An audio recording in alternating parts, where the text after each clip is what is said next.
Conversation comptoir, troisième volet avec Henri Milan. On parle cette fois-ci d'une problématique saint-rémoise, celle de la circulation, la mobilité et du stationnement. Et quelle problématique. Oui. Il faut savoir qu'en 2014, lorsque je m'étais présenté pour la première fois, en fait, on avait abordé ce sujet en groupe. Et pour quelle raison? Parce que déjà, l'avenue qui sert de déviation et qui a été construite sur l'ancienne voie ferrée était déjà saturée. Donc, on avait envisagé beaucoup de solutions. Je m'étais aperçu, malheureusement, que les 20 ans de mandat du maire actuel avait été catastrophique sur ce point de vue. Pourquoi? Parce que toutes les possibilités de construire d'autres voies de manière à permettre à ce trafic est-ouest d'être un peu plus fluide ont été sacrifiées au profit d'habitants qui ont construit leur maison. Donc ça, c'est un premier constat. Et donc, on se retrouve en 2020 avec, en plus en plus de voitures, en plus de moins en moins de voies, puisqu'en ce moment, comme vous le savez tous, il y a des travaux sur l'avenue de la Libération, jusqu'aux chutes du canal, l'avenue Pélissier. Et donc, ça crée un embouteillage matin et soir d'à peu près une demi-heure. On va atteindre bientôt des pics de bouchons.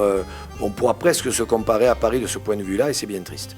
Donc, à partir de là, pas de possibilité de développer de nouvelles voies de communication, pas de possibilité d'empêcher les gens de continuer à passer. Donc, la mobilité, c'est les modes doux, vélo, à pied, trottinette si on peut, etc., etc.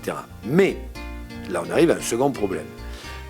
Le développement des pistes cyclables est complètement anarchique. Justement, c'est ça le sujet, c'est la place des modes de déplacement doux. Complètement anarchique, notamment le vélo. et je dirais même aberrant. Oui. Alors à deux niveaux, c'est-à-dire que par exemple, dans le sens des rues qui sont quand même malheureusement étroites par rapport aux nouveaux véhicules, on a des problèmes pour se rencontrer. Deuxièmement, les entrées de ville sont saturées de voitures parquées. Et troisièmement, le sens interdit ne sont, à mon sens, pas du tout bien positionnés. Donc il faudra revoir ces trois axes. Mais surtout, il faudra donner au vélo une plus grande importance. Pourquoi? Parce que si on regarde un peu Saint-Rémy comme je le fais depuis que je suis né, et surtout en ce moment, comme je le fais à vélo lorsque je tracte, et que mes conseillers municipaux tractent, on a tous les mêmes conclusions. Les voies cyclables commencent à un endroit, s'arrêtent, puis reprennent. C'est une aberration. Le Tour du Course, par exemple, avec les deux voies parallèles, dans un seul sens de circulation, c'est un endroit qui est extrêmement accidentogène. Donc il faudra prendre une décision, ne serait-ce que sur le course, et ensuite permettre de relier toutes les pistes cyclables qui existent déjà.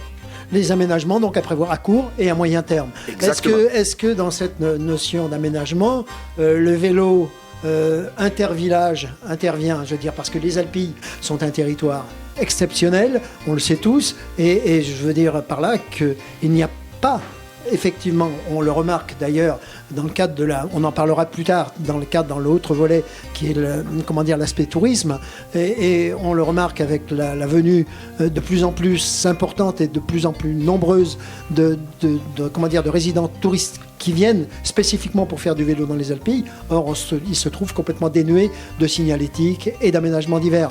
Est-ce qu'il ne vous apparaît pas nécessaire que le vélo urbain, les efforts qui seraient consacrés à l'aménagement urbain du vélo pour la ville de Saint-Rémy aient une continuité dans l'aspect paysager et dans l'aspect notamment rural des Alpilles?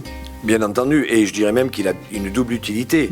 La première, c'est de permettre aux gens d'apprécier notre magnifique territoire. Je reçois ici chaque année pas moins de 10 groupes de 60 cyclistes qui viennent de Suède, des États-Unis ou d'autres pays dans le monde, qui essaient de se frayer un chemin sur les routes, alors que nous avons des sentiers en pied des Alpilles qui sont particulièrement magnifiques. Et des routes cyclables. Voilà, et c'est pour ça que je pense qu'il faudra, à un moment donné, cher Patrick, avoir une discussion sérieuse avec le parc régional des Alpilles et le SDIS, le service des incendies, parce que c'est coureurs à pied ou ces promeneurs à vélo constituent, je pense, une alerte potentielle. C'est le même principe que voisin vigilant, ou c'est le même principe qu'une police municipale de proximité. C'est-à-dire que si on ne l'interdisait pas de pénétrer dans le massif des Alpilles, on pourrait les protéger mieux.